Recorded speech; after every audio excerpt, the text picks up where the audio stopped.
Kamakailan lamang ay pumutok ang balita ukol sa nalik na listahan ng mga depositor ng isang bangko sa Switzerland, ang Credit Suisse. Ang nalik na impormasyong ito ay nakakabahala dahil nabulgar na ilan sa mga account sa bangkong ito ay pagmamay-ari ng mga kilalang corrupt na mga politiko sa mundo, mga diktador, magnanakaw, drug dealer, at iba pang mga kriminal.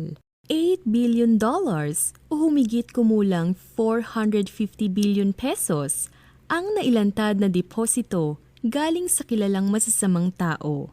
At sa iisang bangko lang yan, mayroon pang mahigit 240 banks sa Switzerland. So, imaginein mo na lang kung gaano kalaki ang perang galing sa kasamaan na nakadeposito sa bansang ito. Ano ba ang meron sa isang Swiss bank? Bakit kaya sa mga Swiss banks tinatago ng mga mayayaman at mga kriminal ang kanilang kayamanan? Yan ang ating pag-uusapan ngayon. Kinikilala ang Switzerland sa maraming kalidad at world-class na produkto gaya ng keso, relos, chocolate at syempre ang sikat na Swiss Army Knife. Pero bukod dito, kinikilala rin ang bansa sa kanyang mga bangko na hindi lamang sinisiguro ang pangangalaga ng pera, kundi higit ang pangangalaga sa confidentiality ng pagkakakilanlan ng mga may deposito dito.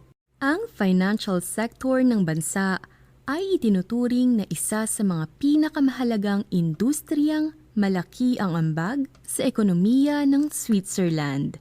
Ayon sa isang pag-aaral na kinomisyon ng Swiss Bankers Association at ng Swiss Insurance Association noong 2020, higit sa 222,000 ang mga empleyadong bumubuo sa sektor na ito at ang kita ng financial sector ay umaabot sa 72.17 billion US dollars.